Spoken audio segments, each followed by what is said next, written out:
Thank you very much, Bally.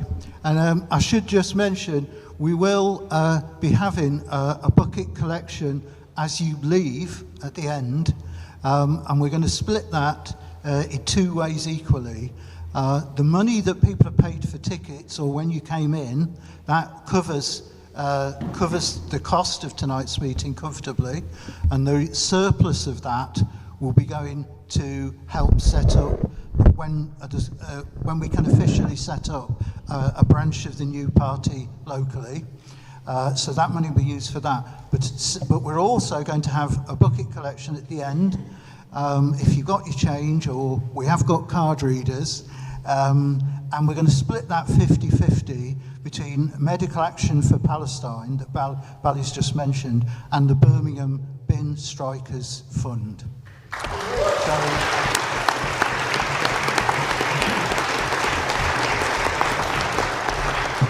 Now we're going to introduce our penultimate speaker. Dave Nellist was a Labour MP from 1983 to 1992. He was kicked out for being too left-wing, to cut a long story short. Some things don't change. Since then, Dave stood as a socialist independent right back then in 1992, and he flipping nearly won. That was an incredible achievement back at that time when Labour wasn't half as discredited as it is now. Since then, Dave was for 14 years a socialist, an elected socialist councillor for St Michael's Ward of this city, and he's also he's the chair of the Trade Union and Socialist Coalition, which pioneered the standing of candidates on a big scale from a position to the left of Labour.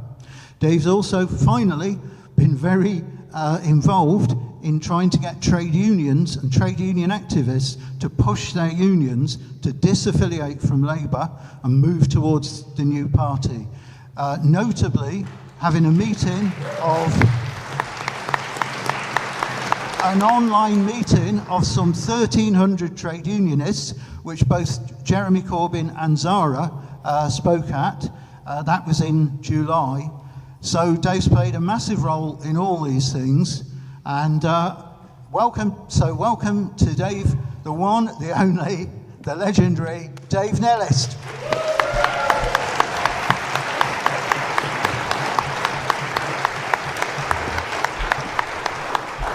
Well, I thank John for that introduction, which is certainly going to cost me a pint when this meeting's over. I came to Coventry in 1971. This city was then the richest working class city in the country. It was largely based on the strength of the trade unions. In the 1970s, 67% of all workers in Coventry were members of a trade union. Twice the national average. They were militant, they were well organised. The 1970s was also the time that this country was at its most equal. 2/3 of all the wealth this country made at that time, the GDP, went to the wages of working class people. Today it's barely half. It's a loss now of some £300 billion a year, which goes to wealth rather than wages. Now, that wasn't an accident. It's been a deliberate 50 years of attacks to reverse the gains that the working class made in the post-war period. Started with Margaret Thatcher, exporting the factories to countries where unions were weaker or wages were lower, turning the economy more to services and the profits of finance, widespread privatisation of key industries, cuts in public spending, particularly in housing, attacks on the unions through ever-tightening legislation. And none of that neoliberalism was challenged by the Prime Ministers who followed her. And then with the financial crash of 2008, triggered by the gambling and the speculation of that finance sector, the government borrowed and printed £400 billion to save the banks and their shareholders. It then opposed austerity to force ordinary working people to pay that money back. As a consequence, we have now had the worst decade for wages in this country since the Napoleonic Wars. And as Grace has already said, the Rowntree Foundation now are estimating in the millions the families who cannot buy essentials. 4.5 million, I think, as Grace said, who've borrowed money to pay bills or to pay for essential food. The TUC has estimated that without the austerity of the last 15 years holding wages back, if wages had continued as they were, growing in 2008, every worker in Britain today would be £10,000 a year better off. Instead, after 15 years of austerity, wages are 25% less than they would have been. But over that same 15 years, the 350 richest families in Britain, as tracked every year by the Sunday Times, are 140% more wealthy than they were at the beginning of our austerity. So is it any wonder, after 15 years of austerity, millions of working people have lost faith in establishment politicians and establishment parties? And without a working class challenge from the left, Farage is becoming the main electoral beneficiary. According to Ipsos, the polling organisation, Labour now is down to 22% support. The Tories are down to 14%. That's 36% for the two main establishment parties in Britain. Reform UK is on 34%, 2 points behind the combined support of Labour and the Tories. But there's also a huge enthusiasm for something different. A party that is anti-austerity and anti-war, that can really represent working people. Not just a party for them, but a party of them. One that's accountable. And I would argue, one whose representatives should live the same lives and on the same wages as the people they represent.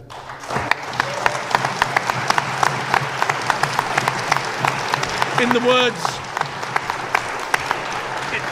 words of John Maclean, and that's the revolutionary Scottish teacher during the First World War, not Bruce Willis in Die Hard, in the words of John Maclean, representatives who rise with their class, not out of it. Now, the 800,000 people who in July and August signed up to join what now we call your party, that number has its origins in that widening economic equality, that austerity. It is, as Jeremy once said, politics catching up with economics. And in the last 3 months, there have been hundreds of meetings like this, even bigger rallies in Liverpool and Manchester that Zara spoke at. But there's no guarantee that the anger of working people towards establishment parties and establishment politicians and their policies will automatically flow in a progressive direction. It's true. The first opinion polls in July, when Zara and Jeremy launched your party, even before it had a name, or politics, or structures, or campaigns, 10 to 18% of people said they'd vote for it. Particularly important amongst young voters, 18 to 24, it led all other parties at 34%. And more recently, according to the Times, amongst 16 and 17-year-olds, before a new party is promised to abolish tuition fees and restore grants for every student, before it promised to build homes for that half of all 18-year-olds who don't go to university but want independence and a life of their own, before a new party has promised to raise wages and to fully end zero-hour contracts, insecure and dead-end jobs, before the new party has identified a single policy to inspire the next generation of voters, 16 and 17-year-olds who were 10 and 11 when Jeremy was leader of the Labour Party, see this new party at least as an equal to the parties whose names they already know. But there's still that elephant. There's still that elephant in the room. The 10 to 18% support I mentioned earlier would come from existing voters voting for Labour, voting for Lib Dem, voting for the Greens, all of which would lose votes to a new Your Party.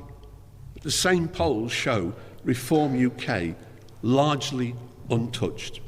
Now, we know that the reform bubble can be burst. In 2015, when Farage led UKIP, he got 4 million votes in the general election of that year.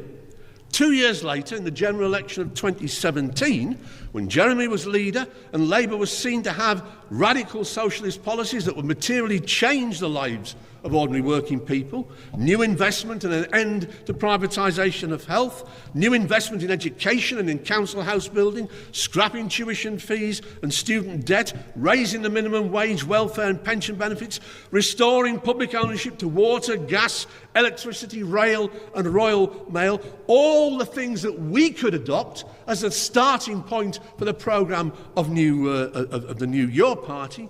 In 2017, Farage's vote fell to 600,000.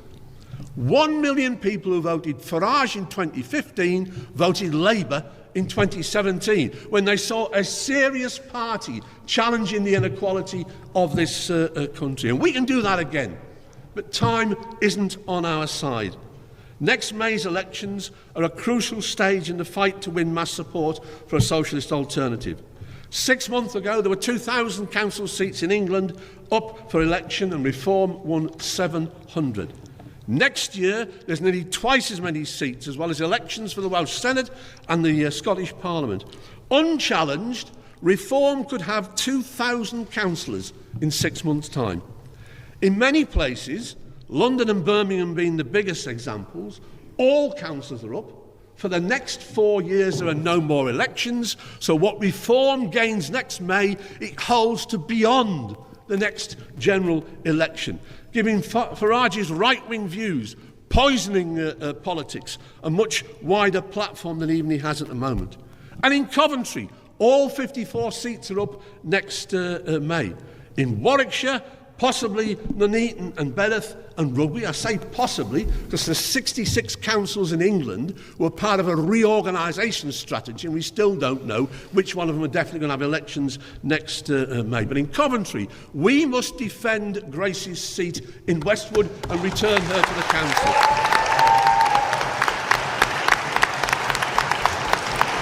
But we also need 53 other candidates to stand alongside her. Trade unionists, anti-cuts campaigners, anti-war campaigners, environmental campaigners, socialists, to fight against the annual cuts in our local services and for a plan to rebuild and restore the services that people need. So we need to come together and discuss a people's budget out of which we can get a manifesto over the next few weeks. That's a priority in Coventry and Warwickshire. But we need to link up with other Your Party branches and councillors and have a national struggle against this government to restore the money that's been stolen from our towns and cities. That will mark out a difference between us and all other parties, from the Tories and Reform who relish more cuts to local jobs and services, to others, even the Greens, who say with regret that they've got no choice but to make cuts. And for Labour, well, the best they can say, it's better their cuts than anybody else's, a policy of managed decline. Mary Cray, the MP for Coventry East, was on social media 2 weeks ago congratulating herself and the National Labour government for an additional £2 million a year in funding for the Willenhall area, but saying nothing about well over £100 million a year that the whole of Coventry has lost during the 15 years of austerity. I believe it's urgent that in order to head off the risk of Reform winning control of councils, we must have that campaign for the May elections, and then this party can be the one with fighting councils, even running councils up and down the country. Now, I said at the beginning,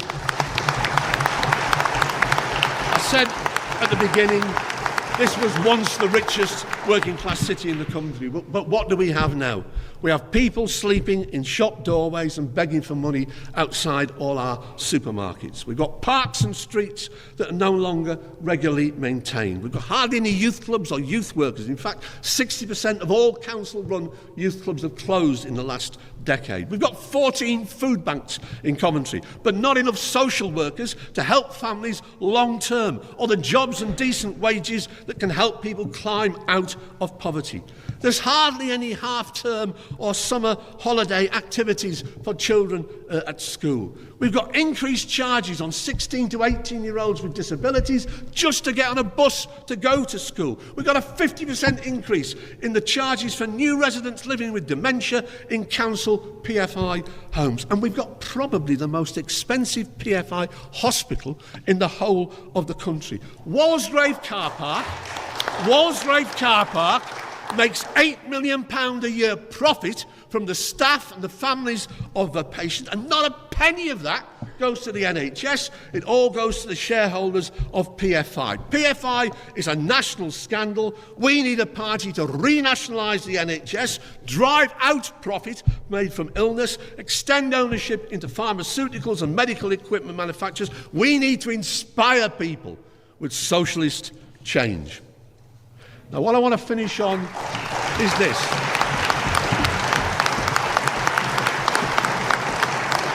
I had hoped by tonight we would have had the founding documents of your party published, and there will be official meetings called in our area, including one here in Coventry, for discussion and amendments in the next few weeks. And in fact, they have actually been published in the last hour, so none of us have had the chance to properly read them. But they're going to go to a conference at the end of November, where 13,000 people chosen at random will debate out the policies, constitution and rules and plans for the next year. I have to say, I'm not a fan of drawing names out of a hat as to who should attend that conference, but given the time I haven't got left, perhaps leave that for discussion later on. But the one point I do want to say, that as John said in my introduction, the Socialist Party and the Trade Unions and Socialist Coalition are campaigning for the new York Party to have is trade unions and trade unionists at its heart. A party that represents the interests of the organised working class. What do we mean by that? Well, all those here in a union know it's not the union card alone in your wallet or purse that equals up the relationship between the employer and the employed.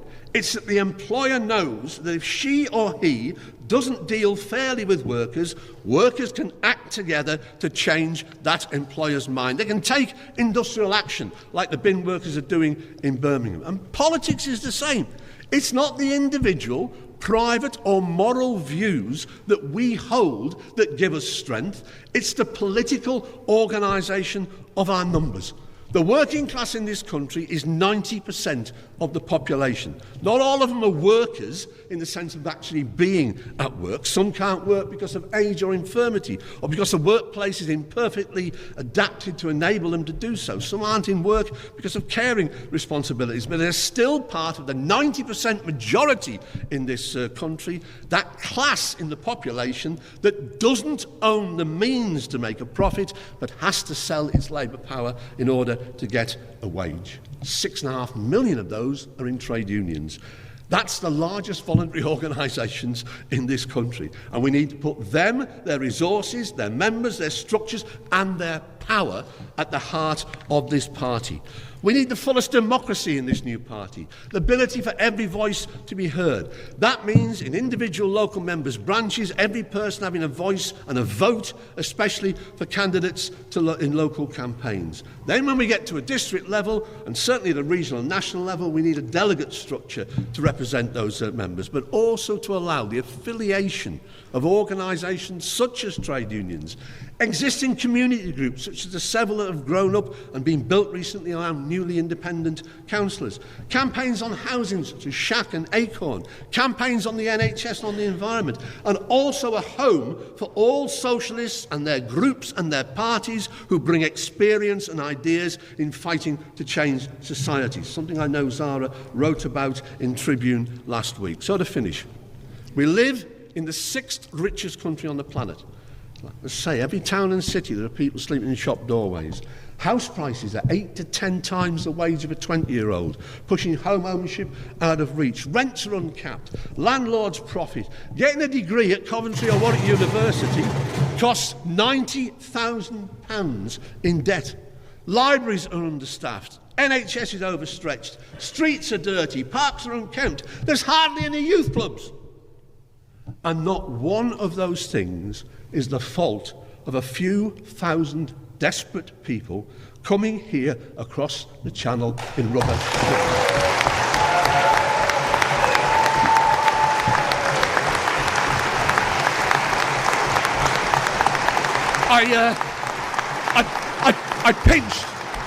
I pinched one of Jeremy's aphorisms earlier. Let me now pinch one of Zara's. This unequal society, getting worse and worse for the majority of the population, is the fault of a few thousand people, the millionaires and the billionaires, coming and going not by rubber dinghy, but by private jet. So, let's change that narrative.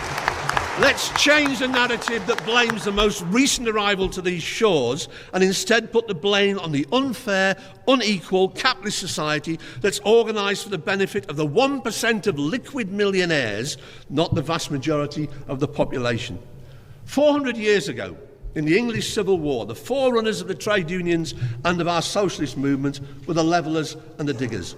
They saw society as a pyramid, with the monarchy and the rich landowners at the top, the middle class who look after their interests a bit lower down, and at the base of that pyramid, the vast majority of ordinary people. And their slogan was, turn the world upside down. Put the millions really in charge, not the millionaires. Let's make your party the best possible version it can be, to end austerity, to end war, to build a new society that's fair and equal and has socialism at its heart. The establishment have poor parties. It's time for the working class to have one of their own.